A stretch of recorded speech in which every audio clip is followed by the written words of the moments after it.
One thing I noticed about this cat mug is that if you're left-handed, it's a whole different experience drinking from this cup than if you're right-handed. So I'm just saying.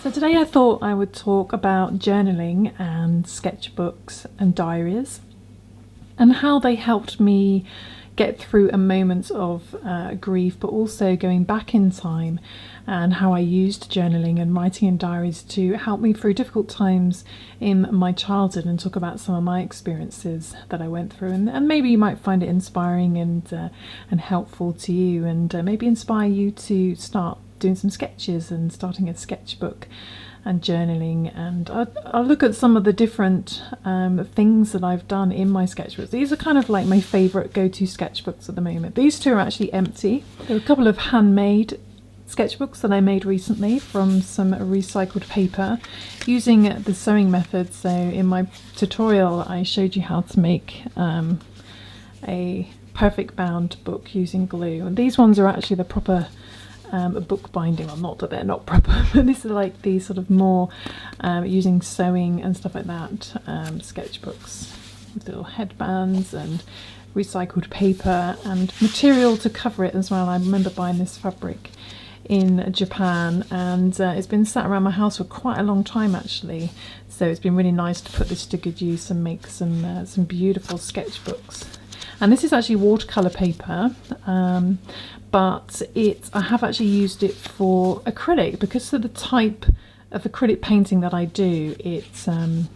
It works up quite well, so I use a dry brush technique, so I don't use a lot of water. But I'm excited to use these books very soon, so Sumiko Garashi one too. But I thought I would actually go back to a time when I actually started painting and drawing again, and especially in this book here, it's got a bit of a story to it. I'll put these other ones to the side.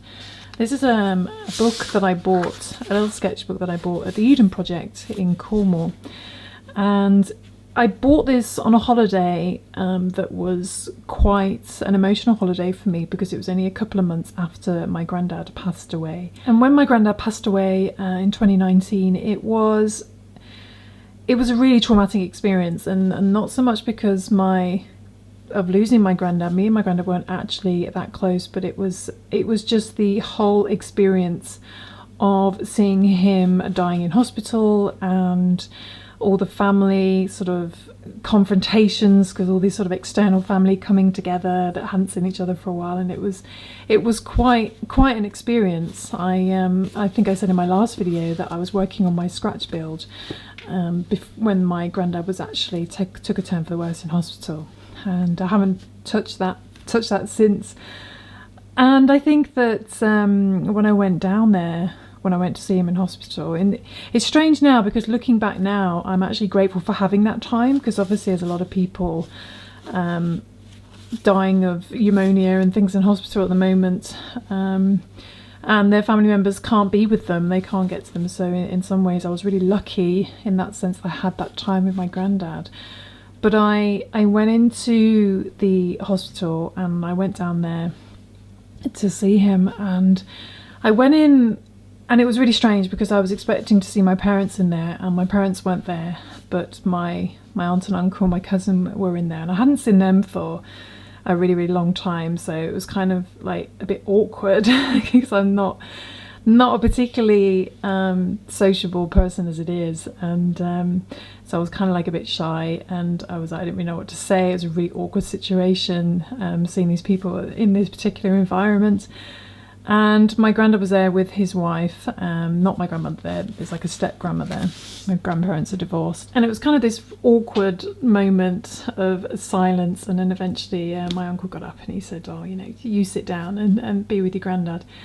And then they all left, they all just completely left, even my granddad's wife left, and it was just me and my granddad. And me and my granddad have never been particularly close. I moved away, if you follow me on Instagram, you'll know I've talked about moving away from the South Coast area, and so when I was quite young, so I didn't see him hardly at all. And even, to be honest with you, even when we lived quite close, we didn't see each other very often. I think he spent more time with my older sister, so I was quite young when I moved away. So I was sort of sat there thinking, oh, you know, what do you say in this situation? You know, this is turning into more of a little podcast, and what's inside the sketchbook, you say? But before my step grandma, as it were, left, she actually said, oh yeah, your granddad knows what the score is. He knows. Oh, so what does that mean? Knows what the score was. What does that mean? And he was in hospital because he had the flu, and then it led to pneumonia, and he was on multiple different antibiotics, and none of them were working. He also had a lung condition as well, a long-term lung condition, which wasn't helping. So I was kind of like still thinking, oh, this is fine, he'll get through it, everything's going to be fine. And but then it was just me and him, and he straight away, as soon as it was just the pair of us, started bringing up family issues, saying, you know, well, why aren't you getting on with so and so? Why aren't you doing this? Why aren't you doing that? I was like, oh, this is awkward. And it was a really surreal experience. And I remember telling him about how I was going on holiday. I had a holiday book because he was asking what we'd been up to and everything. And I felt really awkward saying that. I'm going on a holiday, and you know, and he absolutely loved water. He loved the coast. And there was this sort of sad look on his face, as if to say, oh, I'm not going to be doing that anymore. And I think that was quite upsetting, and I think he was quite keen for me to go on this holiday.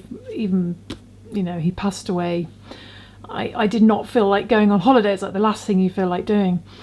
And I went home that night, and I remember I was staying, because I had to travel down quite far to see him, about sort of 200 miles away from where I lived.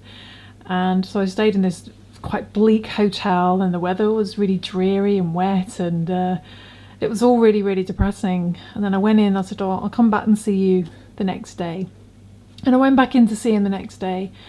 And he'd taken a real turn for the worse. And then the doctor coming out saying, you know, there's nothing more we can do. And accept this awful treatment where they were going to give him a type of oxygen where it was almost like forcing it into his lungs and stuff. He was his oxygen levels were so low. And I was like, oh, you know, he's going to be going through this awful. He said a lot of patients don't cope well with it. And he said normally he expected patients to be unconscious by this point, but my granddad was fully alert. And I think he was having some hallucinations and things, but he was totally with it. He was alert. He was still telling me off for not speaking to various family members. But this day he was very different. He was very subdued. He was very heavily on the oxygen, and he wasn't talking at all. And I was like, and they were getting ready to prepare him for this treatment, this last treatment. And again, all the family left, and I don't know why they all left. I think they thought that he had more time. But I was like, well, you know, he's going to be on his own. He's going for this treatment. So I was like, right, I'll stick around, because, you know, the guy's on his own. Even though I didn't know what to say. I didn't know. I mean, what do you say in those situations? And I remember sat next to him, and I just held his hand. And even that was a really strange experience, because I've never had any sort of close physical contact with my granddad. Never held his hand, never sort of hugged. He wasn't the huggy type. And I just didn't know what to talk about. And I remember just feeling really, really, really uncomfortable. And but thinking, you know, he needs someone here. You know, all his other family have disappeared.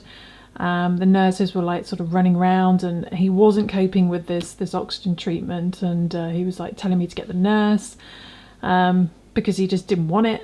Obviously he knew what that would mean. If he didn't have this oxygen, then, you know, that would be it. So that was quite hard to sort of to deal with that. And I also remember other people on the ward, just he seemed to be, he wasn't in like a private ward or anything, there were other people there, but he had these curtains around, and everyone was staring at me as if like watching what my reaction was, like what's going on behind the purple curtain. And it was just all these strange kind of pressures to be a certain way, do certain things, and then eventually I remember picking up this book he was reading as well, and trying to make conversation and trying to make him feel better if you possibly could.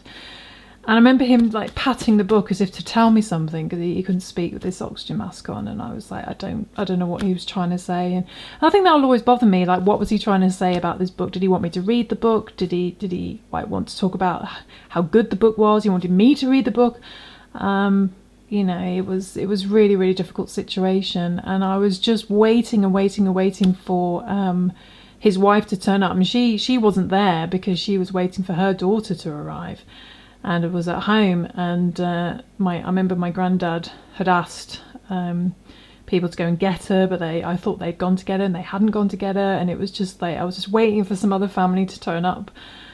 And then eventually my sister turned up, and he passed away shortly afterwards. He took the oxygen mask off, and he passed away, I think, quite peacefully. And it was you just walk out of the hospital, and it's funny because you walk out of the hospital and everyone's just milling about. They're going about their normal business, taxis and paying. You have to. I think this is the hardest part as well. I had to pay for parking.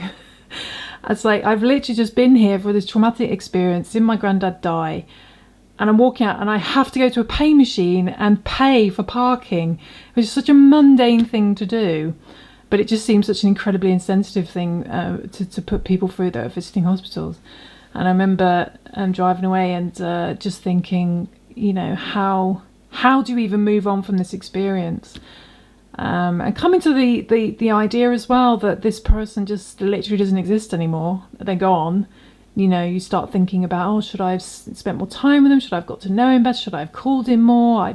I'd been arranging to meet up with him and go out for dinner with him, but he didn't get in contact back. You know, all these sort of things. Should I have done more? And you go through all these emotions in your head. And the funeral took a while. And that was an event in itself as well, which I won't go into because it's obviously more about personal family members and things. But it was conflict and arguments and just lots of kind of quite toxic environments. And my granddad didn't get the sort of thing that he wanted, and it was all really difficult. And I think I went through that whole experience of the funeral, supporting everybody else, and then getting home and thinking, okay, who's going to support me now? You know, who's going to help me through this? But then you're kind of expected just to get on with life. You know, people are bored of hearing about your sort of concerns and your grief, and you never really kind of come to terms with it. And it was a really difficult situation. So I remember going on this holiday in 2019 down to Cornwall, and just feeling really guilty for going on this holiday, especially as it was by the coast and I had the view of the sea, and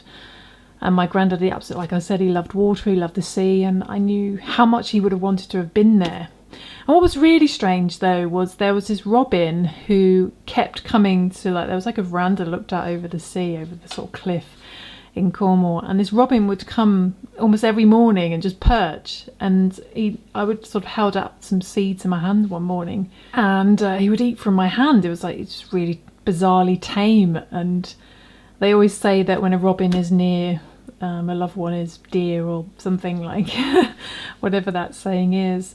But on that trip I bought this book, going back to the sketchbooks and things like that. I bought this at the Eden Project, and I didn't really know at the time what I was going to put in it. You know, was I going to draw in it? Was I going to write in it? I just literally just loved the book.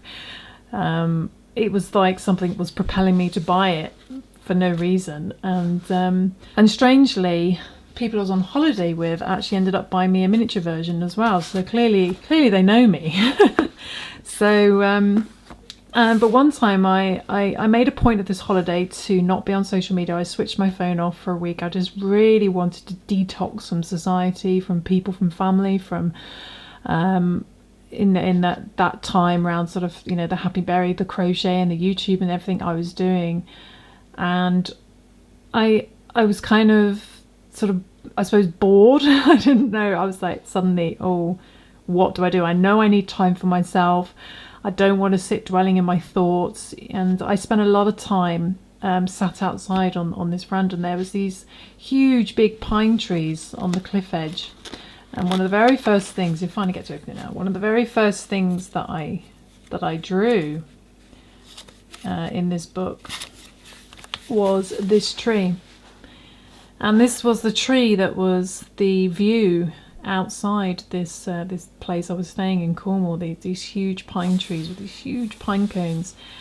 And I hadn't drawn for years. I haven't painted for years. I hadn't painted for over a decade. I'd stopped because of too many external pressures and expectations placed on me by various people in my life, and I felt the only way to escape that was literally to not do anything. And I always felt that if I ever started drawing and painting again, these people would invade that sort of creativity and start sort of dictating how I should do it, what I should do with it, and I was really scared of that happening again, because for me, I think drawing and painting is such a personal thing. It is like writing in a diary, it is like journaling. And although this has no reference to my granddad, it was so therapeutic. I just completely zoned out. It was like meditative, and I didn't even care if it was bad or if it was good. I just literally had it. It was just a blue biro. It wasn't a fancy pen or anything like that. I just grabbed a blue biro that someone had doing their puzzles with on the trip, and I just started sketching this tree. And I really, really enjoyed it. And I had this wave of calm and this wave of just peace. And I hadn't felt like that in such a long time. And I used to keep diaries a lot when I was a child. I got my first diary when I was about 11. And they were a place for me to talk about the bullying I had in school. My dad had been diagnosed with, in those days it was called manic depression. These days it would probably be called bipolar. And moving away from all my friends and family from the south coast, I didn't really have anyone to talk to. I didn't have people at school to talk to.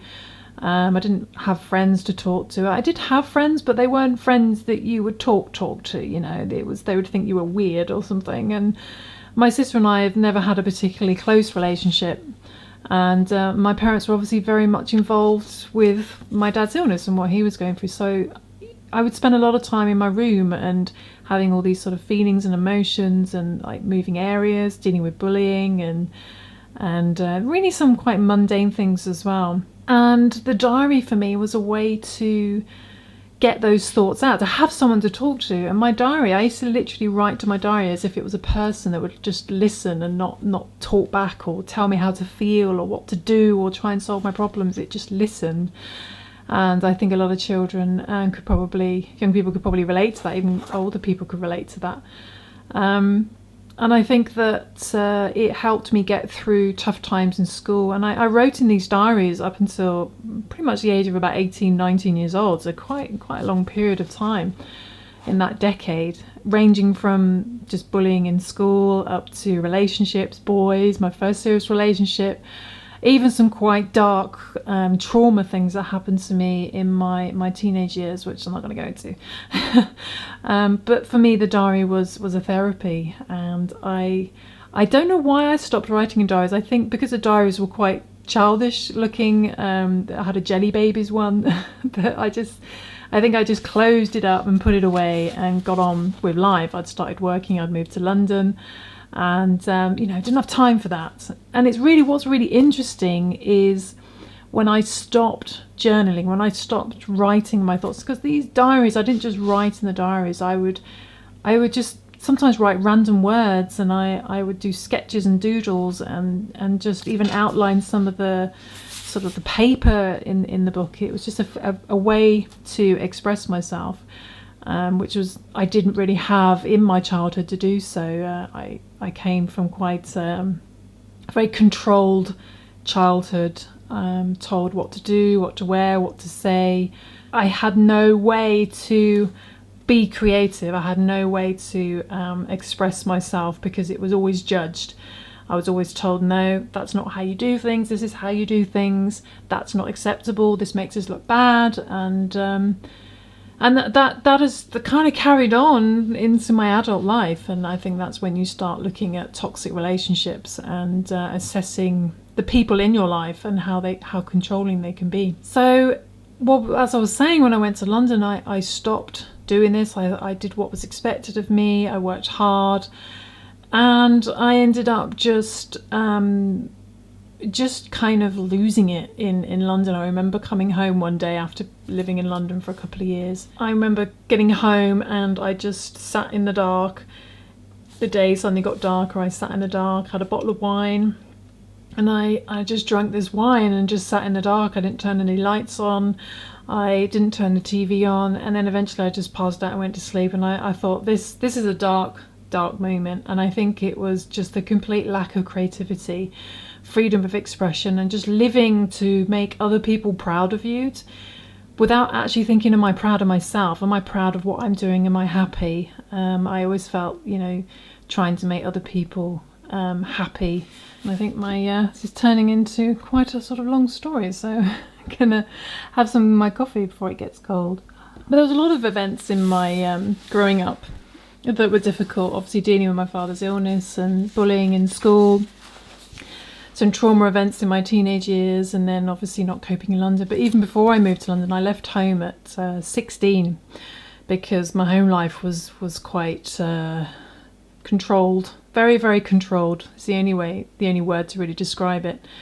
And I ended up moving in with other people and just sofa surfing. I suppose I was effectively homeless, just to have some freedom. And I remember walking the streets of this city that I was in, and with other people, just trying to find somewhere to stay, like seeing who was up. And one time we never found anywhere to stay, and we just walked for most of the night and then just slept down by the river, and then just got up around, sort of like just started walking around again about 6 a.m. and then knocked on someone's door, and then they let us in. And it was just, that was a really tough time in my life.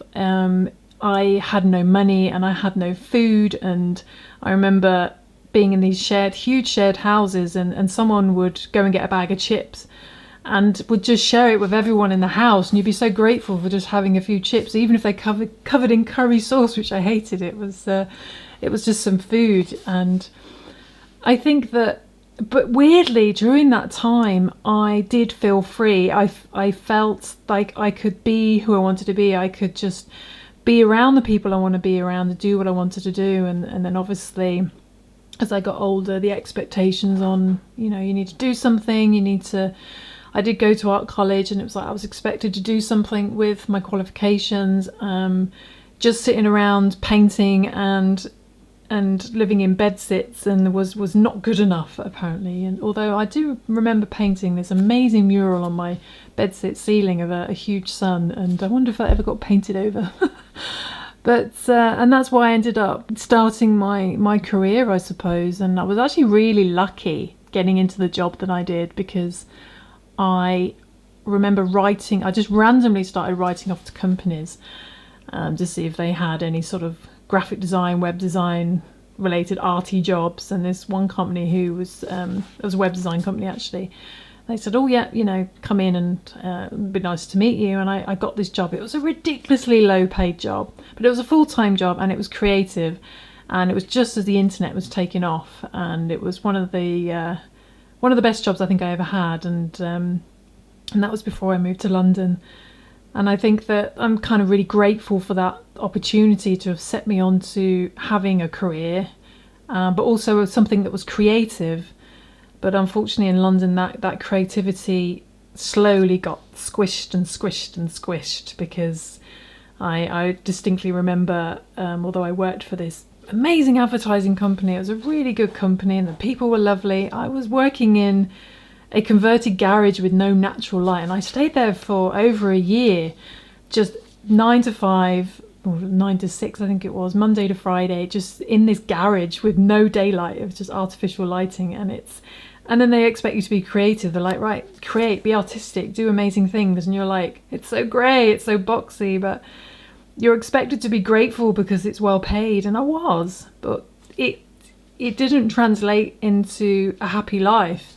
Especially in London, because everything's so expensive. I couldn't live near my job. I was living miles away. So when that one time where I just sat in the dark and drank the wine, and it was in a village that was sort of over an hour and a half train ride out of London. A beautiful little village. But I knew no one there. I didn't even know my neighbours. I just would get up at 5, 6 in the morning, get on the train, travel into central London, stay in my converted garage with no daylight, and then stay there till late, travel home, commute home, and then you'd get home sort of like 7, 8 in the evening, and that was your life. That's all you did. And I had hardly any friends. The boyfriend I had at the time refused to ever visit me in my tiny little village because it was miles away, and he lived complete opposite directions, south of London. And I decided that the only way out of this was to just stop following people's expectations and leave. So I did. I quit my job. I moved in a completely different area. I moved to the countryside, and I had a little bit of freelance work, but I remember having a lot less money, and people were like, why would you give up that amazing job you had in London? And I was like, 'cause I was miserable. I was so miserable. I had no friends, I had no life, I just did nothing. And I think now being older, I would probably involve myself more, perhaps, but I was very, very young then. I was about 20 years old, 22 years old, and I came back and I supported myself by doing waitressing, and which I loved, and just doing a little bit of freelance arty work, doing some painting, and I started selling paintings on eBay and things like that. And it was a really, really fun time. It was a really creative time, even if I didn't have 2 pennies to rub together, and I used to struggle to worry about where I was going to pay the rent. So I think for me, having that freedom to be creative is so important. Returning to this, it for me came to me at a really, really difficult time in my life, and I didn't realise how much painting and drawing and just getting my emotions down and feelings down was, how important that was to actually not overcome grief, but help me move forward into a place that was more positive, that was more calming, where I could just breathe. And there's some other drawings in here from that time, down in Pompero, down in Cornwall. These are some of the very first sketches that I did. And I think it was meditative, because I would just sit there and just study the subject, just look at it, and you're not thinking about anything else. You're just trying to think, how can I draw this?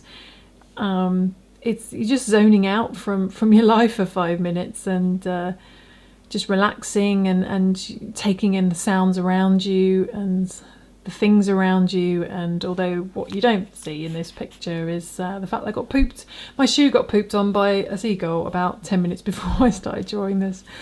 But it was just a really therapeutic time, and it made me, I wanted to recreate that feeling, so I kept drawing. I kept just wanting that feeling of calm and serenity, as it were, without sounding cheesy, that I wasn't getting anywhere else. I wasn't getting through jobs or work or the people in my life particularly. I wanted something that was really just for me, that enabled me to just create and express a feeling.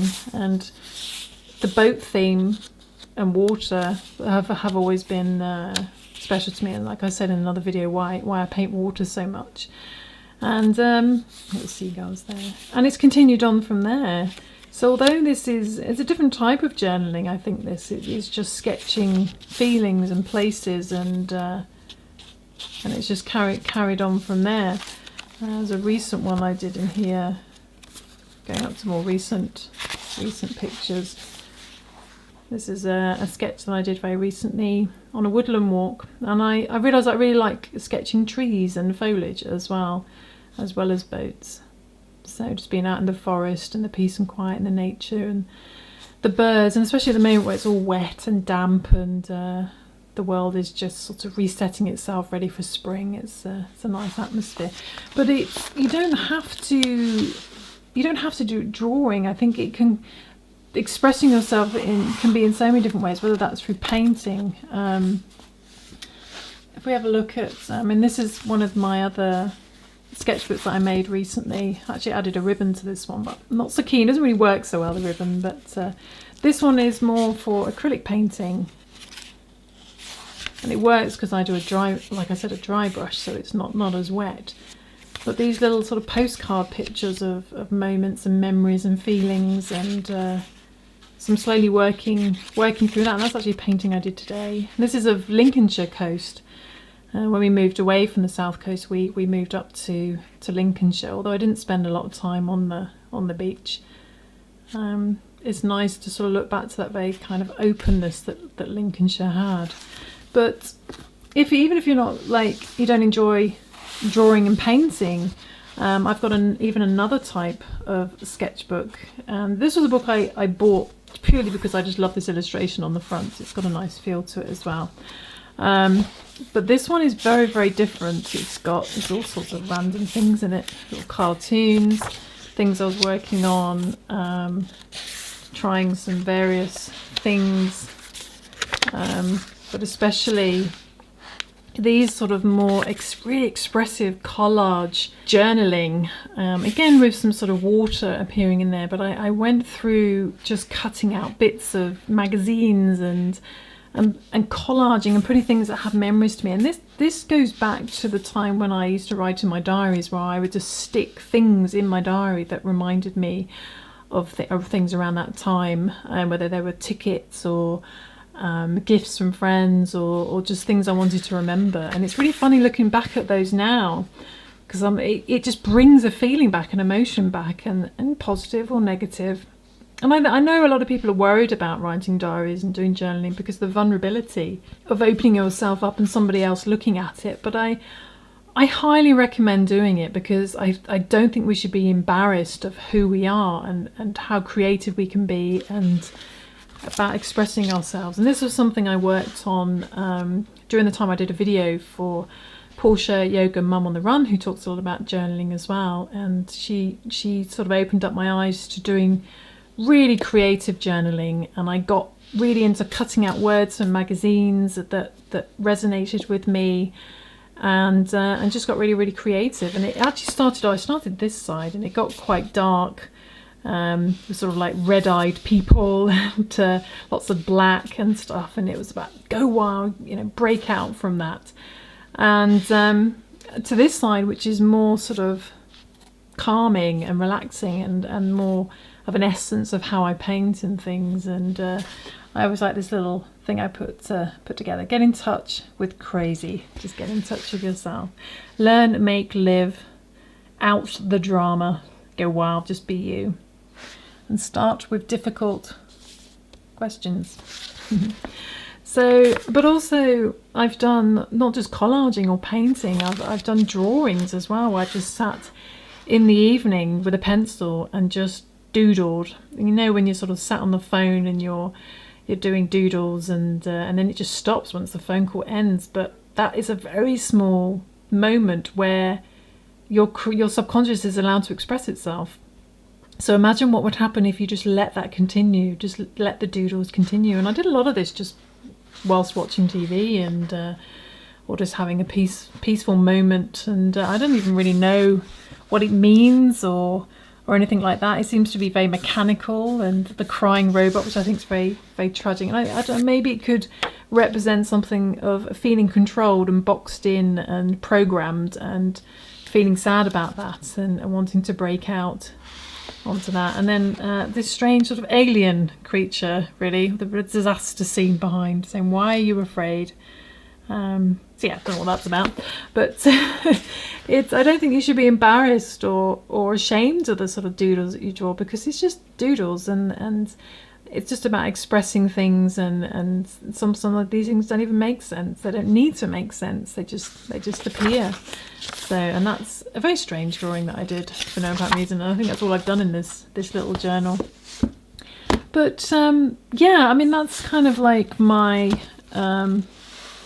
reasons for getting back into drawing and painting, as a way to overcome really difficult times in my life with grief and the effects it's had when I've stopped doing that, when I've stopped creating, when I've stopped drawing and painting, and how quickly, even though I had a creative job, that's exactly what it was. It was a job. I wasn't working. I was just doing this job, going into a very sterile, grey environment, and it needed to change. I needed to reassess what I was doing in the best way possible, and it can be extremely difficult to break out of that. And it's something that I always end up doing. I mean, as some of you know, I've just quit my other YouTube channel, which is quite a huge channel, and teaching crochet, because it just became a job. It wasn't creative anymore. I was back in that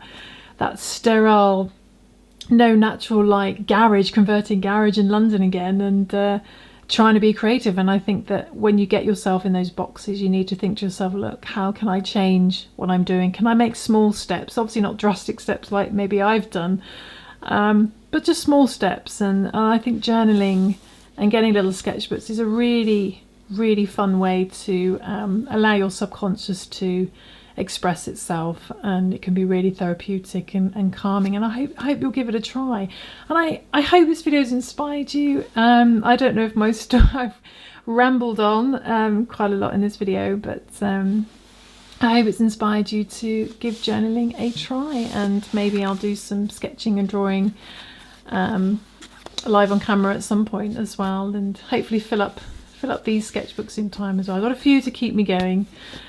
But I'll see you soon for some more arty creative chat, and I think my coffee is almost gone, so I think I'm done for today.